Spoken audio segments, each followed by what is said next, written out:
भबानिपुर बियाबाव गोदानै बिसायख'थि खुंनायनि बानजायफोर जाफुदोङो फैगौ 30 अक्ट'बर खालि भबानिपुर बियाबाव आसाम आयेन आफादनि मोनसे बिसायख'थि जागोन गासै 9 बिजाथिफोर गसंनाय जादों जेरावनाखि बे बियाबाव मुंख'थावै बर'नि सासे बिजाथि दङ जों दा समाव दङ भबानिपुर बियाबनि निर्दलीय प्रार्थी एबा उदां बिजाथि खाम्फा खुंगुर गयारी बिथांजों आरो बिथाङा बिथांखिनाय समाव एबा फैगौ बिसायख'थियाव एमएलए नि बिजाथि महरै गसंनायनि थांखि लोगोसेनो एमएलए जाखांनायनि उनावहाय मा मावथांखि लानाय खामानि मावगोन बेनि सायाव बुंथिगोन जों बिथांनो गिबियाव बड'लेण्ड इंखं टेलिभिजन बिथिंनिफ्राय हामलायनाय होदों आरो बरायदों नोंथांनो बरायनाय होदों नोंथाङा भबानिपुर बियाबनि बाय इलेक्शन बे बाय इलेक्शननि सासे बिजाथि महरै गसंबाय आरो आथिखालाव नोंथाङा बिजाथि महरै गसंनानै इलेक्शनाव देरहानायनि थाखाय जोबोद खामानि मावबोगासिनो दङ नोंथाङा मा मावथांखि लानानै बे बिसायख'थियाव गसंनो ओंखारदों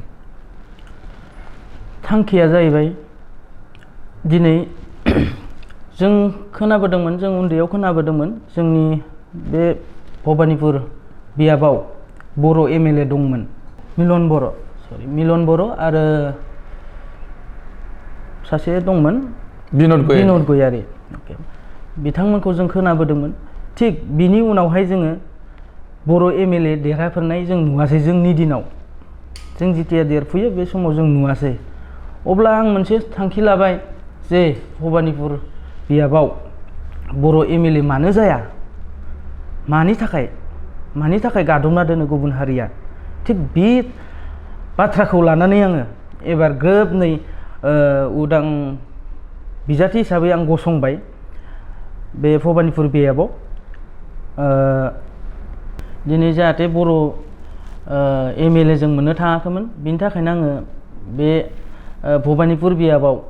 आङो दिनै उदां बिजाथि हिसाबै गसंदों मानोना जों दिनै नुबोबाय दं दिनैनि समाव जों नुबोबाय दं जोंनि हारिनि लिडारफोर दैदेनगिरिफोर बिथांमोननि दैदेननायखौ नुनानै मानो होनब्ला बिथांमोननि दैदेननाया हारिनि जेबो मोनसे खामानि मावनायखौ जों नुनो मोनाखै थिग बिनि थाखायनो जाहाथे जोंनि बे भबानि समस्थियाव बर'फोरा जाहाथे खौसे जायो खौसे जानानै जाहाथे खामानि मावनो हायो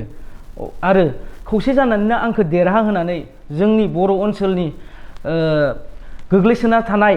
बे जायगाखौ जों डेभेलप खालामनो हायो बा जौगाखांहोनो हायो थिग बेखौ लानानै आं गसंनाय जादों 2003 मायथाइनि 10 फेब्रुवारियाव जेनाखि बिटिसि एकर्ड जादोंमोन बिएलटि आसाम सरकार आरो भारत सरकारनि गेजेरावहाय बेनि उनावहाय बिटिसि सरकार जादों 2005 मायथाइनिफ्राय आरो बै समनिफ्राय थांनाय समाव जिखिनि डेभेलपमेन्टेल प्रसेसफोर जादों बेवहाय नुनो मोनदों जे सालबारि बियाबानो होन नायबा भबानिपुर बियाब बेथ' जोंगा मागा जाबाय थादों नोंथाङा बुंबाय जे बे हालामा जौगाथाराखै आरो बेनिखायनो बर'फोरा माने उन जाबाय थादों नाख्रेबजाबाय थादों होनना बुंनाय जादों नाथाय बुंनो थाङोब्ला बर'फोरनि एरियायानो साबसिनै जौगाखांनाय जादों सालबारि एरियायाव एबा भबानिपुर एरियायाव जौगानायनि खेथ्रआव बुङोब्लाथाय जौगानाया जादों जायाखै नङा जादों खिन्थु मोनसे खोथाया जाहैबाय जोंनि बर' एमएलए मानो गैया आंनि साननाया बे जौगानाया जादों जितिया बिटिसि एकर्ड जानानै जितिया हाग्रामा महिलारि सार बिथांनि दैदेननायाव जौगादों जोंनि बिटिसि हालामाव जायखिनिया गोलैदों जौगानाया जौगादों खिन्थु बिनि बाहेराव थानायफोरा जौगायाखै आं मानो होनबा गिदिंबाय बुहुत गिदिंबाय जेरै बिटिसिनि लामायासो स्रां स्रां दिनै आसाम गभर्नमेन्टनिफ्राय जेबो जे जोंनियाव बिटिसि गोलैयै बाहेरनि जिथु बर'फोर जायगा दं बेयाव जेबो डेभेलप जायाखै मानो होनब्ला बिथांमोना दाबो लामाखौथ' बुंनाङा जेखि जाया माबा मोनसे स्कुलानो जा जियानो जा खुनु माने माबा गैया आरोखि आं दाथ' आं एबारसो फार्स्ट गिदिंदोंथ' आं नुनो मोनबोदों आरो बेखिनिखौ जोंहा ओरै बुंनो थांब्ला ओजों बाउन्डारियावनो दं बै सिंग्लिमारि आरो दुरामारि होननाय जायगा बे जायगाया ओरैबायदि अलखदाव गोग्लैयो एम्बुलेन्स थांनो हाया बाइकखौबो थांनानै मोजां सालायनो हाया गारिबो बिदिनो मोजां माबानो हाया मोनसे दैमा दं बेखौ बारना थाबायना फैखांना उनावसो गारि गाखोना फैनांगौ आं बिथांमोननि माबाखौ नुहुरो अब्लाथ' बिथांमोननियाथ' जेबो डेभेलप जायाखै बिटिसिनि बेबो खिजानि नाहरनो हाया बिदिथ' जानो हाया खिजानि खिन्थु आसामनिफ्राय जेबो बर' रायजोआनो जा गुबुन हारिनि माबायानो जा खिन्थु बिटिसिनि बायदि बिदि डेभेलप जानायखौ आं नुवाखै बेखायनो आं जुदि एमएलए जायोबा समस्तियाव जिखिनि बिटिसिनियाथ' खावसे जानानै थाखाबाय बाहेरानिया जिखिनि बांसिन दं आं बेखौ माने बांसिन माने नायग्रोगोन आरो बर'नि थाखाय सासे एमएलए जानाया जोबोद गिदिर बाथ्रा भबानिपुर बियाबाव आंनि सिमाङा माइन'रिटि भटआ आंजों फैगोन जोंनि ओजों साइडबो दं सिंग्लिमारि होननाय जायगा मोनसे दं मुस्लिम बे जायगायाव दङ जोंहा ओरै आंनि लोगोफोर दं आंजों लोगो एसे खामानि मावनाय दं सिनायनो हानाय दं बे जायगायाव आंखौ अलरेडि मिथिजोबगौ बेयाव आं थांबाय रायलायबाय जे जोंनि साइडनि मानसि बुहुद मोजां मानसि बेखायनो आं होगोन आरो बाखि ओरैनिफोरा जे कलेजाव फरायनाय लोगोफोर बिथांमोना दिनै जितु इयुथ जेनेरेसननि खामानि जितुबा जों सेंग्रा सिख्लाफोरनि जेनेबा साननाय हनाया जाहाथे जाफुङो बिनि थाखायथ' आं ओंखारदोंथ' आरो फारसेथिं थाहैबाय जोंनि हारिनि थिग इयुथ जेनेरेसननि थाखाय आङो गोख्रों माने खामानि मावनो नाजानायनि थाखाय जाय जोंनि बेस्टनि आं दिनै 31 जाबाय आंनि बैसोआ दा बे बैसोनि मानसिफोरा आंजों बांसिन कन्टेक्टआव दङ दा बे बैसोनि मानसिफोरा दिनै हालाय हाफाय जानांदों दिनै ग्रेजुवेट खालामदों सोरबा एमए खालामदों एमएसि खालामदों बिथांमोना जेबो खामानिनि लाइनबो मोनाखै जेबो माबा मोनाखै न'खरनि बिमा बिफानिफ्राय जि माबादों जि खरसा मोनदों बेजोंनो सोलिनानै दं थिग गोदानै माबोरै मा राहा लानानै खामानि मावलांनो खाबु मोनगोन थिग बिदि नाजागासिनो दं बिथांमोना बिनि थाखायनो जोंथ' बेकार ओरै दिनै सोरबा गेदेर मानसि दंबाबो बिथांमोना जेबो जोंनो सुबिदा होआ आइडिया होआ थिग बेफोरखौ लानानै मानसिफोरा माने एसे माबाखांदों आरोखि गुबुन हारियाबो आरो जोंनि हारियाबो थिग बेखौ लानानै माने आंखौ गेलेनो माने साहस होदों आरो नंगौ गोब्राबखौ नुहुरदों मानसिफोरा दिनै बिजेपि नि केन्डिडेट फनि तालुकदार बिथांखौ रायजो राजाफोरा मा मानसि मिथिखागौ बिथाङा मा मावनानै बबेनिफ्राय मा फैनानै मिथिखागौ थिग बिनि थाखायनो फारसेथिं आरो एआइडिएफखौ ओरैबायदि थगायलांबाय एआइडिएफनि जानानै गेलेदोंमोन आगोलाव बिथाङा देरहादोंमोन दा बिजेपियाव थांबाय बिथाङा मानि थाखाय थांदों रायजो राजाया मिथिनो बाखि गैला बिनि थाखायनो आं बै सुजुगखौ नुहुरदों बिथांनोथ' भट होखाला ओरैनो सायावल' नुजाहैगोन मिटिङाव थांनांगौ बायध'था जादों हाजिरा होना लांदों मादों गारियाव दिखांना लांदों बिनि थाखाय लैहोर लैहोर थांदों थिग थांनांगौ थांदों खिन्थु फैनानै बिथांमोननि सावरायनायफोरा आलदा मानो होनबा बिथांखौ मा मानसि अलरेडि मिथिजोबगौ दा आं बुंलायला बिथाङा मा मानसि मानि थाखाय गाज्रि मोनदों आं बेखौ बुंनो थांला दा रायजो राजाफोरा ओरैनो मिटिं जादों मादों होनबाथाय ओरैनो थांखायो बयबो थाङो दा आंनिया जाहैबाय आंना साइलेन्ट भट आंनो होगोनबो होननो हाया होआबो बुङा आंना सिरि सिरि भट थिग बे बुस्थुखौ आङो माने मिथिना मोनबाय आरो बेवहाय एआइडिएफनिबो केन्डिडेट दं जब्बर आली दङ जेरावनाखि थांनाय बिसायख'थियाव एआइडिएफआनो देरहादोंमोन माने बनिदर तालुकदारा देरहादोंमोन दा बे हिसाबै एआइडिएफनि प्रभाबा दाबो दं बेखौ बुंनांगोन जब्बर आलीया जोबोद सापर्टनि गेजेरजों देरहानोबो हागौ बिथाङा मोनाथ' आगोलो महाजुदावसो दंमोन नालाय कंग्रेसआबो जमामोनथ' फारसेथिं बिपिएफआबो जमामोन बेयावसो बिथांमोना फुलेन तालुकदार बिथाङा बेयावसो देरहादों दाथ' सिंगेलसो जाहैबाय एआइडिएफआ एआइडिएफनियाथ' आंजोंसो सारेन्डार जाहां जागासिनो दा आदसा एआइडिएफनिया नोंथांखौ सापर्ट खालामनो जाहां माने सोलिगासिनो आरोखि रायलायनाया दा नोंथाङा मुस्लिमनि भट गोबांथार मोननो आसा दं आं आखाथ' आं 20,000नि सायाव भट मोनगोन असमिया भट असमिया भटखौ आङो मथा मथि 2700 बिदि मोनगोन आं दानि बिसायख'थि होनना बुङोब्ला जोबोद थाखा फैसानि बाथ्रा फैयो फर्मेल इनफर्मेल माखासे एक्सपेन्डिचार थायो दा बेखौ नोंथाङा माबोरै मेनटेन खालामनो नागिरो आंथ' एसेबां थाखा फैसा गोनां मानसिबो नंखाया आंखौ बिदिनो सोरबा गेलामाल दखानि सोरबा बिदिनो बिजनेसमेन सोरबा गारि भारा मारिग्रा मालिक बिथांमोना आंखौ जोबोर मदद खालामदों दिनै आङो गारि भारा लानो गोनांबा बुहुद थाखा नांगौ थिग बे गारि भारा लांनायाबो आं थाङोब्लाथाय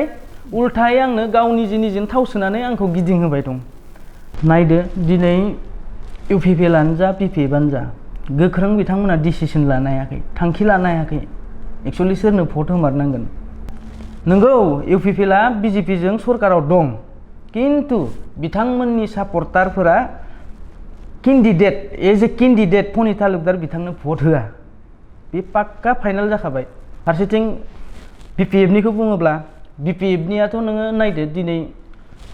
सापर्ट खालामगोनसो होनदो बिथांमोनाथ' ना फाइनाल जादों ना फाइनाल जायाखै बिथांमोनाथ' जेबो माबा जायाखै गतिके बिथांमोना जोंनि बर'नि इउपिपिएल आरो बिपिएफ बिथांमोना फनि तालुकदार बिथांनो भट होनाय होयिया दिनैसिमहालागै फाइनाल जायाखै आरो जानायबो नङा बिनि थाखायनो आंनाव बे भटआ गोलैजोबगोन देरहानायनि सिमांखौ लामारदों आंथ' दायो 100% आं नुहुरदों आरो आंनि जितु थांखि आरो बे थांखिया जाफुंगोन आरो दिनै आं उन्दै बैसो हिसाबै आं खामानि मावनो हालांगोनखौ नुनानै रायजो राजाफोरा फोथायदों मानो होनबा दिनैनि समाव बैसोगोरा बेफोरबायदि जालांबाबो एसे बोरैबा जायो बेफोरबायदिनो रायज्लायसोदों रायजो राजाफोरा आंनो खोन्थाहरदों दे नोंजोंनो थागोन थिग बेफोरबायदिखौ आङो नुनो मोनदों आंनाथ' बेफोरबायदि मिथिं दावथिं गिदिर खालामाखै आं गामि गामि हाबनानै बिदिल' रायज्लायदो आमुक जेनेबा आमुक खाना जानो फैसा होलां बिदिबो नङा दे सारा नों फैथारनांगोन जोंनाव साहा कापसेबाबो लोंफै बा रायलायनायाव फैथार बेफोरबायदि आरो आंखौसो उल्था लेंहरो मानो होनबा आं बेलेगनि पार्टिनिबाथाय बुंहरगोन ओइ नोंसोरनाव मिथिं थांगोन मानसि लेंना दोन थिग बिदि आरो आंनि खेथ्र'ना जाहैबाय मा नों सारा फैनांगौ जों बेयाव लादों सिनायनो हायाबाबो फन नाम्बार मोनखादों नालाय डाइरेक्ट फन खालामहरनानै बेफोरबायदिसो लेंहरदों आरो आंखौ बाखिथ' मिथिं गेदेर जाखायाखै पस्टार केम्पेइन नुनाय जायाखै पस्टार केम्पेइन नुनाय जायाखै गाबोन नुगोन टाइमाबो बिदि गैखायाखै एक्चुअलि मा निर्दलीय हिसाबै बहुत प्रब्लेम जायो दिनै नमिनेसन होबाय नमिनेसननि उनावहाय जों 8 अक्ट'बराव नमिनेसन होदोंमोन बिनि उनाव 16 तारिखआव लास्ट डेटमोन उइथड्रलनि थिग बेहालागै जों फिक्सारखौ जों माबा मोना होमबा जों बोरै साफायगोन थिग बिदियाव गोनो गोथो जानानै बिदिनो जोंनि प्रसारा माने खमायदों आरोखि जों ओमफ्राय उनाव बेनार साफायनो बाय भिर बयबो साफायफुनाय बिदिनि थाखाय जोंना बे लेट जादों आरो बिदि हाबाफारिया समफोरनिफ्राय 25, 26, 27 बाइक रिलि 200 खान बाइक रिलि आरो बाखि मोनसे एनाउन्स बे मोनसे प्रग्रामखौ लानाय जाबाय आरो बे सानथामावनो आंनि माबाया गासै जोंनि जायगायाव गोसारजोबगोन आरो नोंथाङा बे भबानिपुर बियाबनि थाखाय मा आयदाया बयनिख्रुइबो गोनांसिन होननानै नोंथां बुंनो नागिरो फार्स्टआव आङो जितु बे दिनैनि दिनाव इयुथ जेनेरेसना जितु गोग्लैसोना दं मा पर्यायै थांब्ला मा बायदि थाङोब्ला बे सेंग्रा सिख्लाफोरा जेनेबा माबा मोनसे इनकामनि लाइनाव थांनो हागोन बे बुस्थुखौ जोङो मावगोन इयुथ डेभेलपमेन्ट एग्रिकालचार डेभेलपमेन्ट बेफोरबायदिनो खेथिनि एग्रिकालचारबो थाबाय बिदिनो जोङो सावरायदों खाम्फा खुंगुर गयारी बिथांजों बिथाङा जाखांफुनाय लाइमोन सेंग्रा आरो बिथाङा बर' समाज दानायनि थाखाय गावखौ बावसोमदों फैबाय थानाय बिसायख'थियाव बिथाङा उदां बिजाथि महरै भबानिपुर बियाबाव गसंदों बिथाङा मिजिं लादों जे एमएलए देरहाखांनायनि उनाव बिथाङा बे हालामनि गोबांथार जौगाखांनाय बिथिंखौ लाबोनो हागोन आरो आगु समाव भबानिपुर बियाबखौ बर' सुबुङा एमएलए महरै रिप्रेजेन्ट खालामबाय थादोंमोन नाथाय समनि फाखनाव गोबांथार जाहोनाव बर'नि भटआ गावसा गावसि जानायनि थाखाय देरहासार जाबोनो हायैनि गुबुननि आखायाव थांदों बे बियाबा आरो गोबाव सम बर'फोरा उन जानानै थाबोनो गोनां जादोंमोन दा बैफोर बिथिंखौ बिथाङा बिथा लानानैनो बिजाथि महरै गसंदों आरो एमएलए जानायनि सिमांखौ लादों बिथाङा मिजिं लादों जे फैबाय थानाय बिसायख'थियाव बिथांखौ मुस्लिम असमिया बेंगलि आरो गुबुन गुबुन हारियारि सुबुंफोराबो भट होगोन आरो बर'फोरनि 100% भट बिथाङा मोनगोन होननानै मिजिं लादों दा बैफोर बिथांनि जेनाखि सिमां एबा एमएलए जानायनि उनावहाय बे हालामखौ जौगाखांहोनो जेनाखि साननाय हनाय लादों एबा साननाय लादों जों बेखौ बरायगोन आरो बिथाङा देरहाबोथों बिसायख'थि जों बेखौनो बड'लेण्ड एंखं टेलिभिजन बिथिंनिफ्राय हास्थायबाय फैबाय थानाय समाव बिथाङा आसामनि आयेन आफादनि सासे मैखोम सोद्रोमा जाहैथों एमएलए महरै बिथाङा गोबांथार खामानि मावनो मोन्थों जों बेखौ मिजिं खालामबाय आरो दिनैनि बे सावरायनायखौ बेवहायनो फोजोबबाय गोजोननाय खुलुमबाय